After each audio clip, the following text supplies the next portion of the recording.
Wahyu pasal 14 ayat 13. Demikian bunyi firman Tuhan. Sungguh kata Roh, supaya mereka boleh beristirahat dari jerih lelah mereka, karena segala perbuatan mereka menyertai mereka. Bapak, Ibu, Saudara-saudara, kematian adalah final. Final dari segala sesuatu yang terjadi dalam dunia ini. Karena dengan kematian, maka berhentilah segala hal. Dengan kematian, maka kita berhenti bernapas. Dengan kematian, maka kehidupan itu sendiri akan berhenti. Dengan kematian, hubungan kita pun menjadi berhenti. Dengan kematian, aktivitas kita berhenti. Bahkan penderitaan kita pun akan berhenti. Orang yang sudah meninggal adalah orang yang benar-benar akan hilang dan lenyap dari kehidupan dunia ini. Orang yang sudah meninggal adalah orang yang sudah tidak bisa apa-apa lagi. Karena itu, jangan pernah minta tolong terhadap orang yang sudah meninggal. Karena dia sudah tidak bisa bikin apa-apa lagi. Jangan kalau mau masuk caleg, sebentar malam pergi bakar lilin. Banyak-banyak lilin keliling ini kuburan. Bawa apa-apa banyak-banyak. Tidak guna. Karena dia sudah tidak bisa memilih lagi.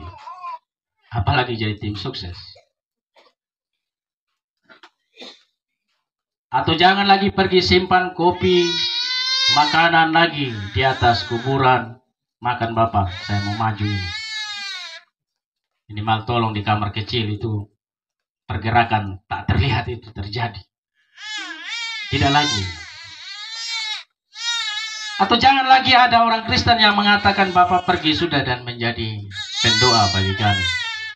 Tidak bisa lagi. Karena kesempatan untuk dia berdoa hanya di dunia. Setelah itu dia sudah tidak bisa berdoa. Karena seperti ulang-ulang yang dikatakan, doa itu adalah tempat kita pengharapan kepada Kristus. Dan setelah mati, kita bertemu langsung muka dengan muka. Jadi orang mati tidak bisa berdoa. Kalau dia ada butuh, dia omong saja langsung dengan Tuhan Allah. Kenapa capek-capek lagi berdoa? Berdoa itu tugas orang yang hidup.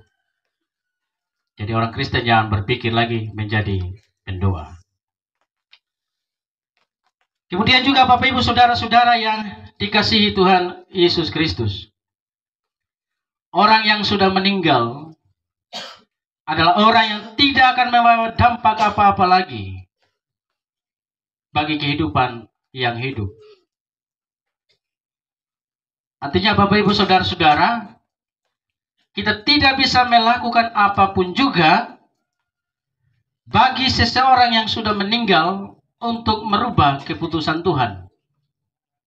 Kematian itu adalah hari penghakiman.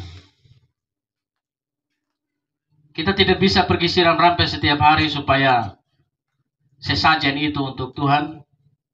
Wangi tambah banyak, maka Tuhan berpengaruh. Kita tidak bisa lagi mendoakan mereka yang sudah meninggal. Karena mereka yang sudah meninggal sekali lagi sudah berkumpul. Ya syukur-syukur dia dibawa ke surga. Berkumpul dengan Tuhan. Tapi kalau dibawa ke neraka ya berkumpul dengan iblis. Jadi sudah tidak bisa lagi. Jadi masing-masing orang sudah ada pada tempatnya. Kita tidak bisa lagi bilang panjatkan doa supaya Tuhan tergerak dan pindahkan. Tidak bisa lagi. Saya sangat harap semua ini orang Kristen masih ingat cerita tentang Lazarus dan orang kaya dalam Alkitab.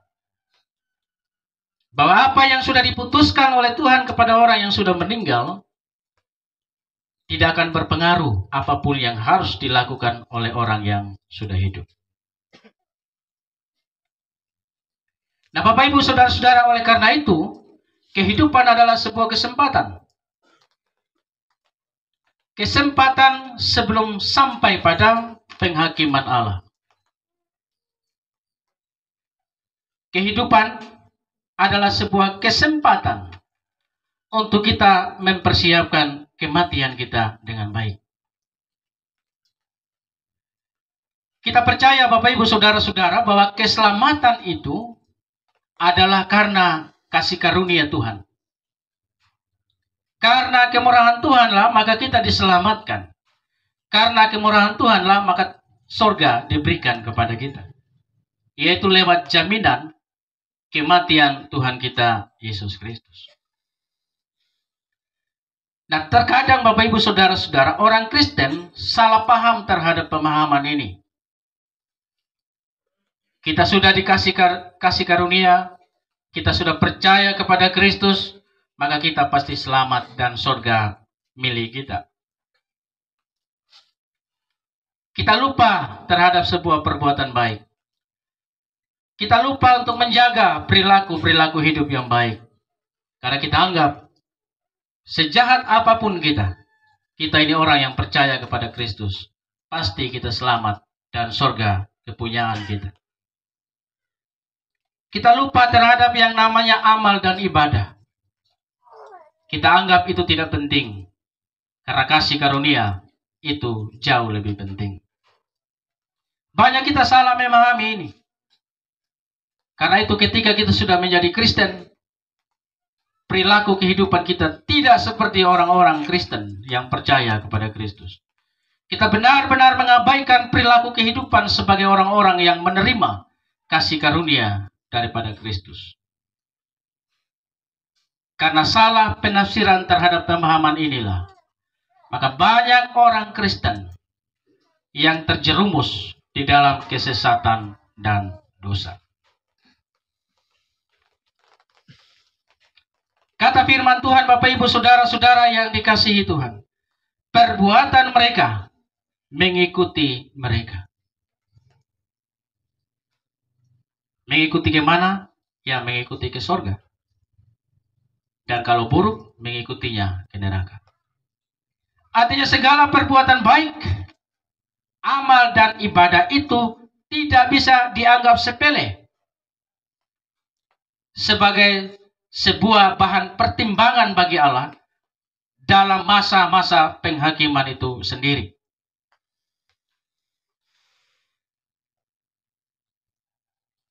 Perbuatan baik seperti apa yang dimaksudkan Bapak Ibu Saudara-saudara?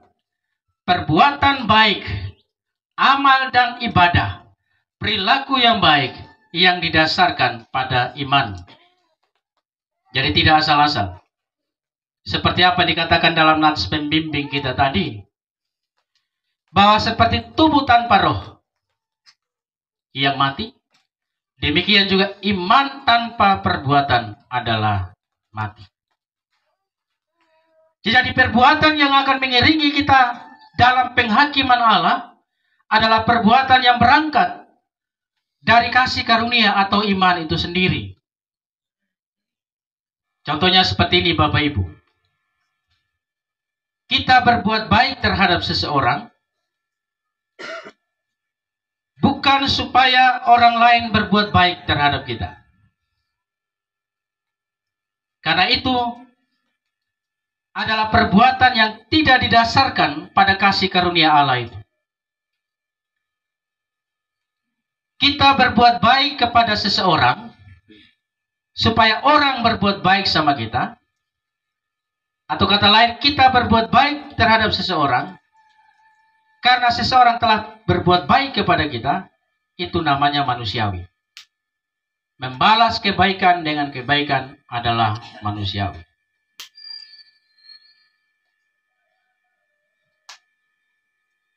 Kita berbuat baik terhadap orang yang jahat terhadap kita, terhadap orang yang tidak baik terhadap kita, itu namanya ilahi.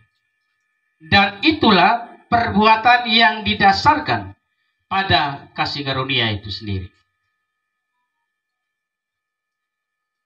Kita berbuat jahat terhadap orang yang baik,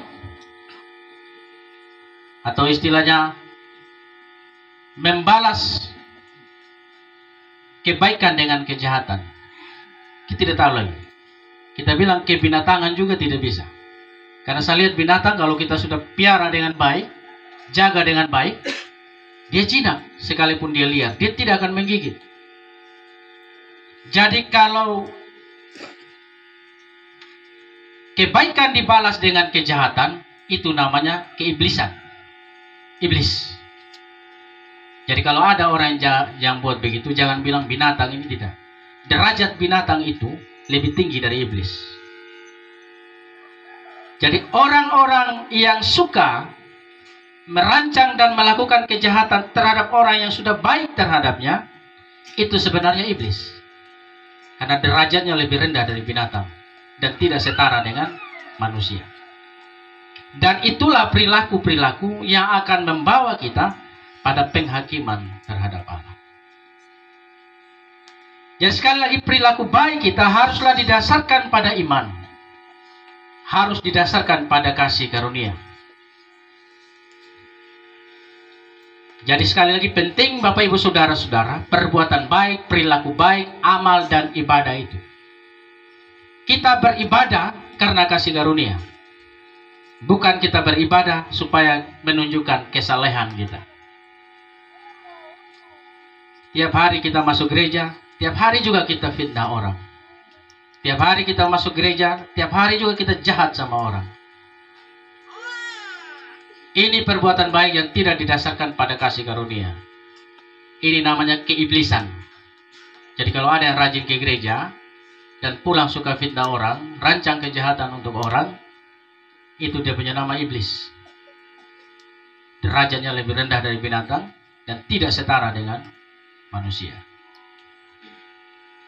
Demikian juga dengan perbuatan-perbuatan yang lainnya. Jadi Bapak Ibu Saudara-saudara, perbuatan-perbuatan baik yang tidak didasarkan pada iman juga, sekali lagi, yang tidak didasarkan pada iman juga, itu adalah mati. Jadi tidak saja iman tanpa perbuatan mati, tetapi perbuatan tanpa iman adalah binasa. Jadi kita diharapkan untuk melakukan perbuatan-perbuatan baik kita, tidak saja karena panggilan kemanusiaan. Ada orang yang mengatakan bahwa nilai kemanusiaan lebih tinggi dari nilai agama. Saya tidak terlalu setuju.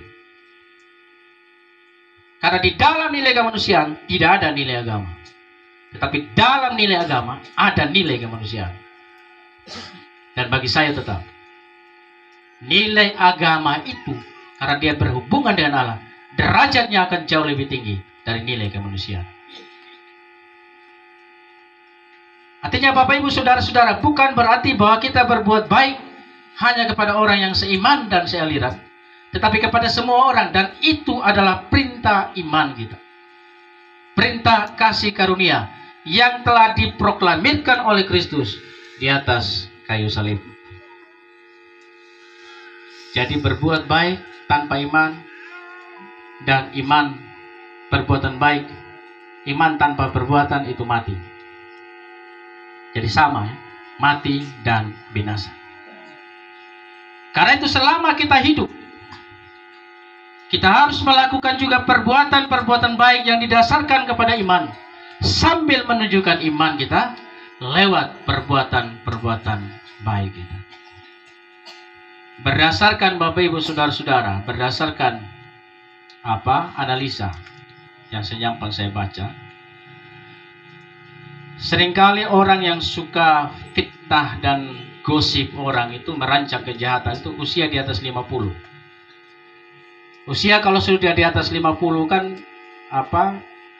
tenaga sudah kurang, pola pikir yang sehat juga sudah kurang. Jadi kerjanya omong orang punya nama setiap hari, kerjanya merancang kejahatan untuk orang tiap hari. Dan 90% diantaranya adalah kaum perempuan. Ini juga saya heran ini. Rata-rata itu kaum perempuan. Kaum perempuan tidak produktif. Tidak sibuk kerja, tapi sibuk bikin hati orang dengan omongnya lah, fitnahnya, gosip. sekian persen saja laki-laki, 10%. Jadi kalau ada laki-laki yang hobi begitu juga, itu laki-laki baik, kasalah baik dia. Kalau ada laki-laki yang hobinya rancang kejahatan untuk orang, suka bagosip, suka bafitnah, itu kasalah baik. Harus dihindari perilaku yang kasalah baik seperti itu. Nah ini perilaku ini yang akan membawa dia ke neraka nanti, bukan lagi ke surga. Laki-laki itu tidak suka bergosip sebenarnya. Dia suka omong politik saja, dia suka omong hobi saja, dia suka menyanyi saja, dia suka senang-senang aja. Jadi paling enak kalau duduk dari laki-laki. Duduk dari perempuan, sakit kepala. Nah Bapak Ibu Saudara-saudara, sekali lagi ini hanya mau menggambarkan bahwa kita harus ingat, segala perbuatan kita akan membawa kita, mengiringi kita pada penghakiman Allah. Jadi jangan anggap remeh. Kita anggap sederhana, tetapi bagi Allah itu sudah luar biasa. Luar biasa baiknya dan luar biasa tidak baiknya. Nah orang tua kekasih kita ini, tadi kita sudah lihat betapa dia berperan di tengah-tengah kehidupan. Bahkan sampai dengan kematiannya, dia tetap memangku jabatan sebagai hamba Tuhan, sebagai majelis jemaat. Dalam masa-masa tuanya, ia semakin bijaksana. Harus seperti ini kita manusia. Semakin tua, bau tanah itu semakin menyengat. Itu kita harus sadar. Bau kuburan itu semakin dekat. Bau kematian itu semakin merapat dengan kita. Jadi jangan semakin tua, semakin tidak tahu diri. Semakin tua, semakin otak koslet. Semakin tua, suka lihat orang lain menjadi tidak baik. Suka lihat orang lain jatuh. Sudah rambut putih, kumis putih, tidak ada gigi. Siap sudah kita mau mati itu. Jangan bikin lagi hal-hal yang bikin sakit yang terakhir. Tuhan tidak kasih kita, bawa kita ke neraka. Jadi kata Alkitab, orang tua itu harus semakin bijaksana, mengarahkan orang-orang muda pada jalan yang benar dan bijaksana, yang akan membawa kehidupan ke sorga. Dan itu yang sudah dilakukan oleh kekasih kita, almarhum Bapak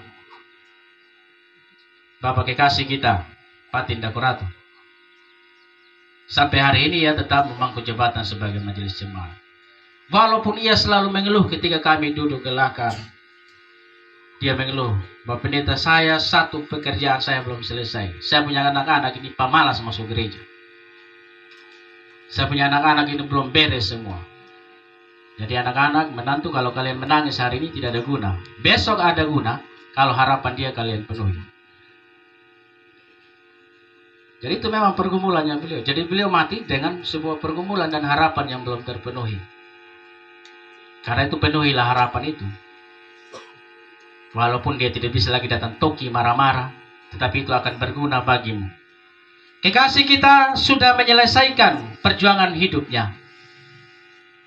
Seperti apa kata Rasul Paulus kepada Timotius, aku sudah menyelesaikan perjalanan hidupmu. Aku sudah menang melawan peperangan, dan aku ada pada jalan iman.